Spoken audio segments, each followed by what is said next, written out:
doing what you're good at feels good. It tends to generate positive rewards. When the world changes, it tends to sort of, there's Hemingway has this line, you go bankrupt first slowly, then quickly. Okay?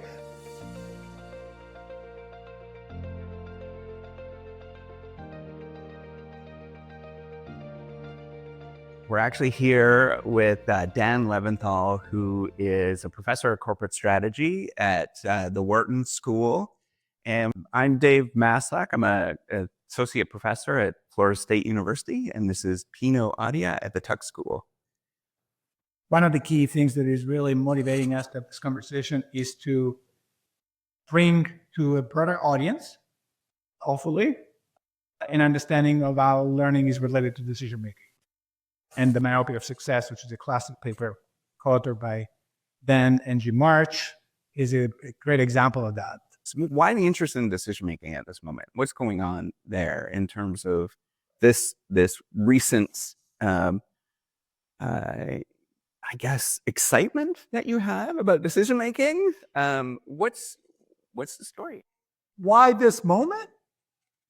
I think the learning team is at a really interesting moment. We're kind of in the spotlight. So learning, particularly as another contrast point in sort of traditional economic analysis, and we're making these rational choices and what's the optimum. I think our current moment in enthusiasm around artificial intelligence has really brought learning and decision-making together front and center in a very, very salient way. Right. So the algorithm is a fancy way of learning and compile inferences from data. Yeah. And at this current moment, we're saying, those predictive algorithms, they actually are pretty good at making choices and judgments. Now, it's an open question about how far up the food chain of strategic action that might be. The use of these large language models have really coupled, and what they're posing is really hardwiring, in some sense, a link between a particular process of learning, in this case, artificial, not human, or what we might typically think about organizational, to the decision-making apparatus of the enterprise. Oftentimes, when we think about decision-making, we think about an individual with a bunch of alternatives, assessing each one of them, and then determining which one is the most attractive. Now, that is an example of decision-making without learning. If we add learning to that, what is different there? Okay, so nice framing. And I would say there's two elements, okay? There is the accumulated experience that you brought to that moment.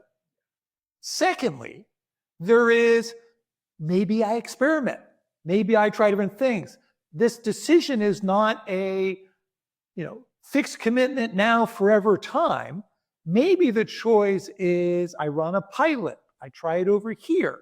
And so part of the, and it's exciting to see whether it's in entrepreneurial firms and established firms, this growing sense that conscious experiments that feed into the learning to subsequent decisions. So decisions is not this isolated element. Yeah. We have sequential decisions. We have a process. And so this interplay between learning and subsequent decision making. It's a decision that is in a flow of events. Yeah. And the past yes. matter. Yes. And the people around you matter, right? And then if I hear you correctly, what you're also adding that is different from the traditional decision maker alternatives, rational assessment of the alternative, in the sense that you have search, right? Why search is so important in the learning paradigm? What does that mean? What's search, right? Okay, so the world's a complicated place, and not as it complicated, it turns out it changes. Well, both those properties make making sensible decisions hard. All right. So how do I try to navigate that? Well, maybe a little humility. Maybe a sense that what we're doing today may not be the best of all possible actions. Mm-hmm. And if what we're doing today is not the best of all possible action, maybe I want to explore, maybe search, I want to consider other possibilities. Now, the core attention there is, okay, I'm humble. I know what I'm doing today is not the best of all possible things, but I still would like to make some money today. I'm not just a learning organization. I also need to pay bills, and I have people with salaries and so on.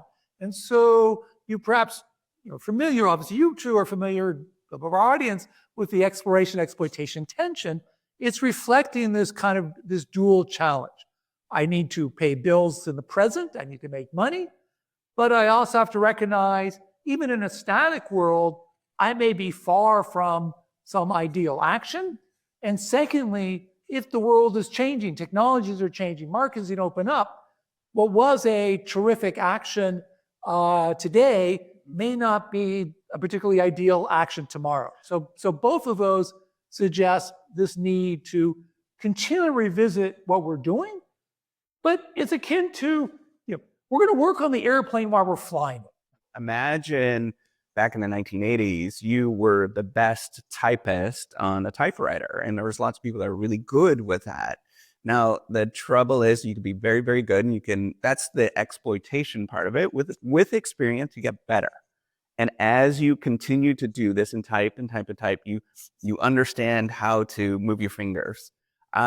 Now, when there is a change in the environment, let's say today we have the introduction of tablets, or we have the introduction of AI, that same person may have to do something that is called exploration, where they're going to have to do some leap.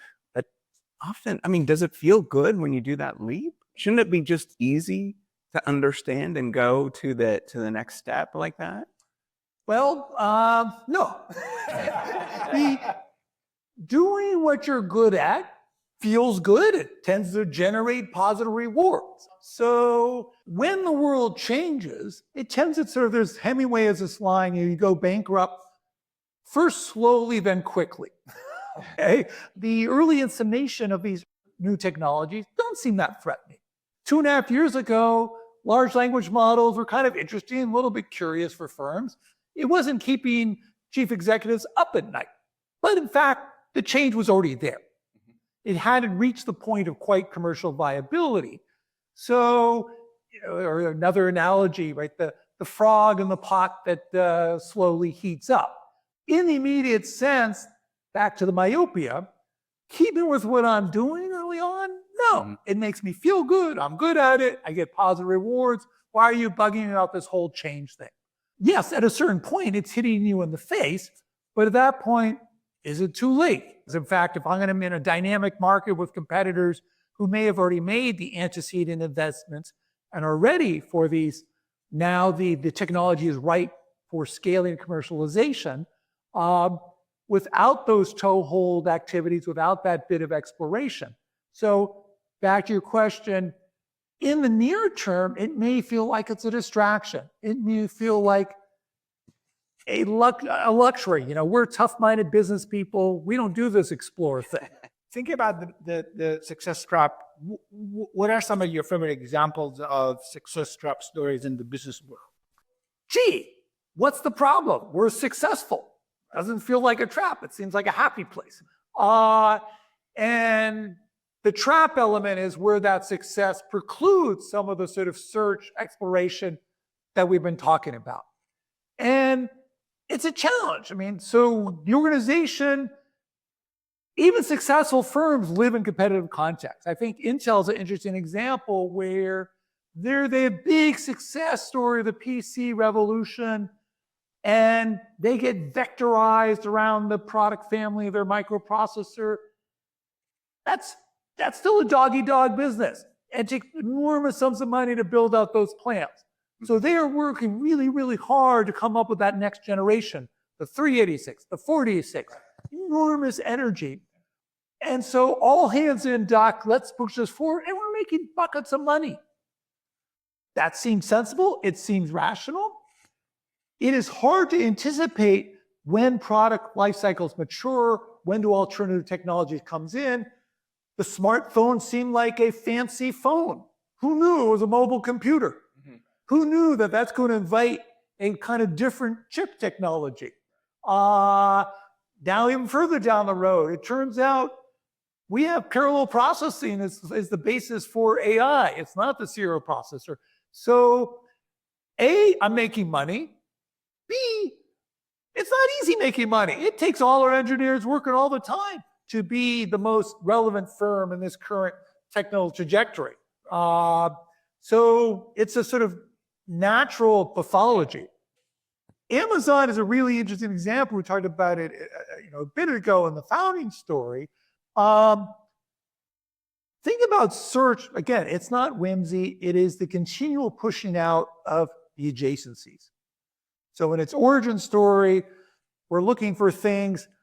Books are attractive because knowledge about individuals, there's an enormous array of possible content. The matching of this enormous array of content individual, that's going to privilege our quantitative data. Okay, what are other things we can build as we develop that infrastructure? What's the adjacency there? And it turns out we develop really good technology. We're really excellent about running large data systems. You know what? It turns out other organizations have that need. Why don't we start monetizing and offering this as a service? Amazon Web Service. Amazon Web Service, which happened well down the road, this adjacency represents the bulk of their profitability in the current topic. So what's salient to us as consumers, what we experience, it's really great. We're modest price. Within 24 hours, I get these goods and services and so on. But it is this kind of continual push of from where we are, your job is not to be that comfortable. Have you come back to me in the last 9 months as a unit manager about what do you think are the promising adjacencies? And they're not always going to work. They buy One Medical, they think about medical services. That adjacency didn't work for them, okay? But because you're a somewhat disciplined explorer, you acknowledge that. If you were to, in New York City, in Times Square, if you wanted to put, there's that big screen on Times Square, what would you put on that as sort of a wrap-up question of thinking about, what is so important about decision-making and learning?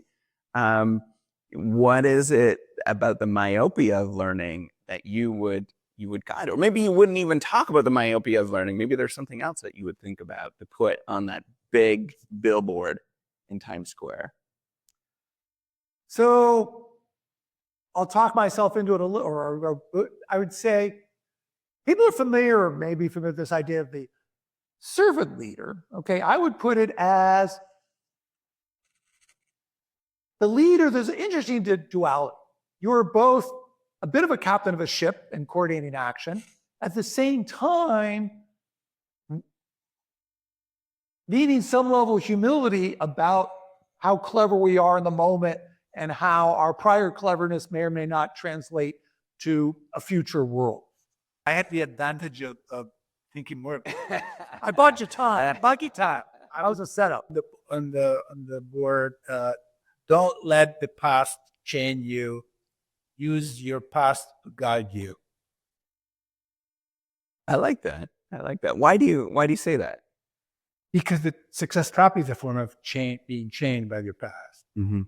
But on the other hand, the past creates opportunities. So it's a guide, right? Yeah. Guide, not a chain, right? That's Use your likely. past. That's a nice imagery. I like that.